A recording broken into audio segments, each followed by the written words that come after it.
నమస్కారం AC news కి స్వాగతం। ఈ వేసవిలో పశువులకు వచ్చే వ్యాధుల పట్ల పశు పోషకులు అప్రమత్తంగా ఉండాలని, గొర్రెల్లో వచ్చే నేలమురక అనే వ్యాధి ప్రబలుతుందని, నేలమురక వ్యాధి నివారణకు పశుసంవర్ధక శాఖ ఆధ్వర్యంలో ఈ నెల 14వ తేదీ నుంచి వ్యాక్సిన్ వేస్తున్నారని పశుసంవర్ధక శాఖ సహాయ సంచాలకులు డాక్టర్ మోహన్ రావు అన్నారు। అద్దంకి మండలంలో ఏడి మోహన్ రావు పలు గ్రామాలలో పర్యటించి సిబ్బందితో కలిసి గొర్రెల్లో వచ్చే నేలమురక వ్యాధి నివారణకు వ్యాక్సిన్ వేస్తున్నారు। ఈ సందర్భంగా ఆయన మాట్లాడుతూ అద్దంకి కోరిసపాడు మండలాల పరిధిలో మొత్తం 40,000 గొర్రెలు ఉన్నాయని, వ్యాక్సినేషన్ ప్రక్రియ ఈ నెల 14వ తేదీ నుంచి ప్రారంభించగా ఇప్పటి వరకు 2,000 గొర్రెలకు నేలమురక వ్యాధి రాకుండా వ్యాక్సిన్ వేశారని, గొర్రెల్లో నేలమురక వ్యాధి అనేది వస్తే నీరసంగా ఉండడము, కడుపులో ఇన్ఫెక్షన్, పొట్ట ఉబ్బరం ఉంటుందని, నేలమురక వ్యాధి అనేది వర్షాకాలంలో పచ్చిక తిన్న తర్వాత సోకుతుందని, ఉన్నట్టుండి గొర్రె చనిపోయే అవకాశం ఉందన్నారు। కావున అద్దంకి కోరిసపాడు మండలంలో ఉన్న గొర్రెల పెంపకదారులు గొర్రెలకు తప్పనిసరిగా వ్యాక్సిన్ వేయించాలని ఏడి మోహన్ రావు తెలిపారు। ఇప్పుడు సీజనల్ గా వచ్చే పశువులకి, వాటిల్లో గొర్రెలకి, మేకలకి నేలమురక అనే వ్యాధి ప్రబలటం జరుగుతుంది। ప్రతి సంవత్సరం కూడా తొలకరింపు సీజన్లో ఈ వ్యాధి రావటానికి ఉంటుంది। ఇది క్లాస్ట్రిడియం టెటానస్, క్లాస్ట్రిడియం గ్రూప్కి చెందిన దానివల్ల వస్తుంది। కాబట్టి ఈ బ్యాక్టీరియా మనం ప్రొటెక్ట్ చేసుకుంటానికి వ్యాక్సిన్ ముందుగా వేసుకోవాలి। ఆ వ్యాక్సిన్ వేసుకుంటానికి మనకి దాదాపు 47,000 డోసులు ఇది మనకు 2 మండలాలకు గెలిపించున్నారు।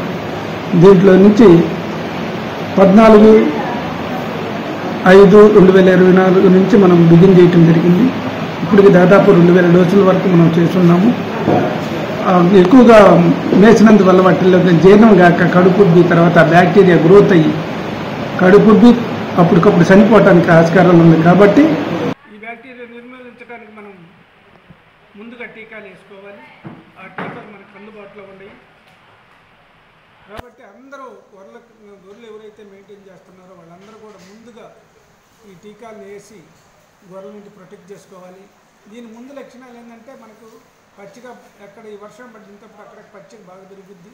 ఈ పచ్చిక తిన్న తర్వాత ఎక్కువ తిన్న తర్వాత కడుపు ఉబ్బటం, సాయంత్రం వరకు బాగానే ఉంటాయి, తెల్లాలేక పశువు అంటే గొర్రె చనిపోవటానికి ఆస్కారం ఉంది। కడుపు ఉబ్బద్ది, మేత మెయ్యదు, చుట్టూరు తిరుగుతూ ఉంటుంది కాబట్టి ఇది అప్పటికప్పుడు చనిపోవటానికి ఆస్కారాలు ఉన్నాయి। కాబట్టి మనం ఎప్పుడైనా ముందుగా టీకాలు వేసుకున్నందువల్ల ఈ వ్యాధిని అరికట్టవచ్చు। కాబట్టి అందరూ కూడా ఈ వ్యాధిని నిర్మూలించడానికి సహకరించి మన మండలం 2 మండలాల్లో ఉండే రైతులందరూ కూడా సహకరించి ఈ చిటికి వ్యాధి లేదా నేలమురక ఈ వ్యాధిని మనం నివారించుకోవడానికి టీకాలు సహకరించి అందరూ వేయించుకోవాలి। మనకు అందుబాటులో ఉండి ఫ్రీ ఆఫ్ కాస్ట్ మనం టీకాలు వేస్తున్నాం కాబట్టి రైతులందరూ కూడా సహకరించి ఈ వ్యాధికి నిరూపించడానికి ఆశిస్తున్నాం। అలానే తెల్ల పశువుల్లో జబ్బ వ్యాప్ అనేది కూడా మనకి తెలిసిందే, బీక్యూ అంటారు, అది కూడా బ్యాక్టీరియా వస్తుంది।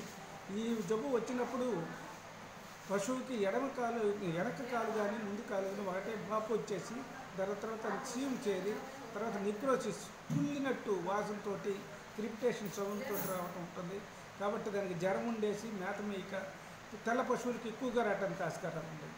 కాబట్టి ఈ తెల్ల పశువులన్నిటికి కూడా ఈ జబ్బును నివారించుకుంటానికి అక్కడెక్కడగా ఎక్కడన్నా ఉంది ఇప్పుడు బీక్ అని మనం రెగ్యులర్గా వేసినందువల్ల ఎరాడికేటం జరుగుతుంది। ఇంకా ఎక్కడన్నా ఉంటే మనం దాన్ని నివారించుకుంటానికి ముందుగానే తెల్ల పశువులన్నిటికి కూడా మనం బీక్ వేయటానికి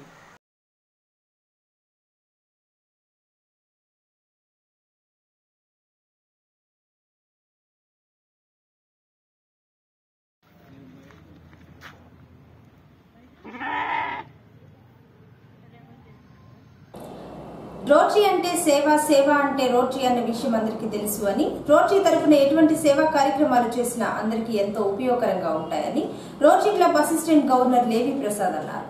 అద్దంకి ప్రభుత్వ వైద్యశాలలో రోటరీ క్లబ్ ఆధ్వర్యంలో విశ్రాంత ఉపాధ్యాయుని వరలక్ష్మి సౌజన్యంతో మంగళవారం రోగులకు మజ్జిగ ప్యాకెట్లను వైద్యులు, రోటరీ క్లబ్ సభ్యులు కలిసి పంపిణీ చేశారు।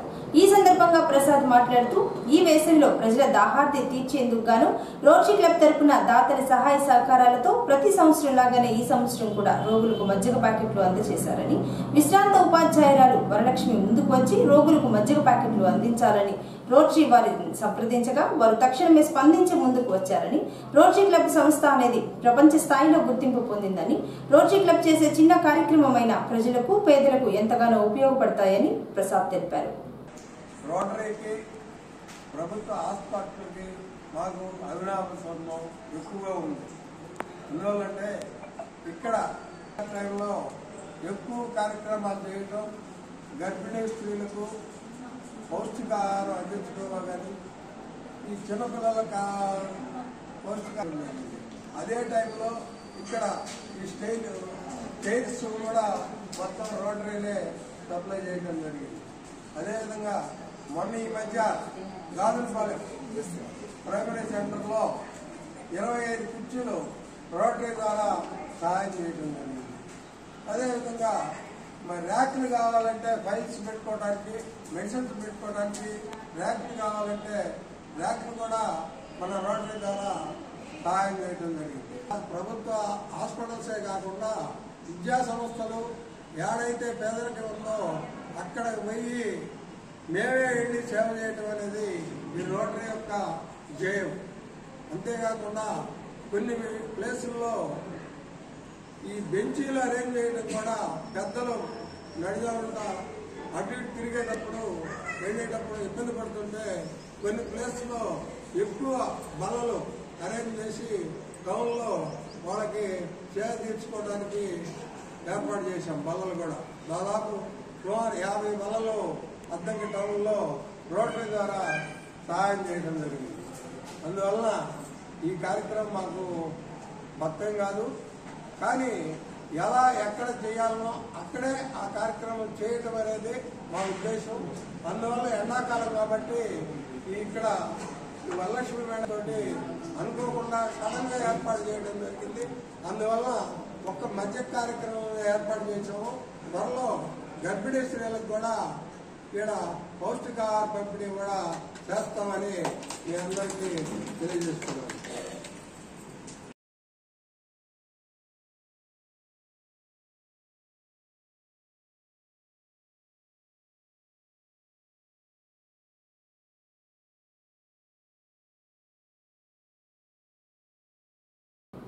ఏసీ న్యూస్ ఇంతటితో సమాప్తం. నమస్కారం.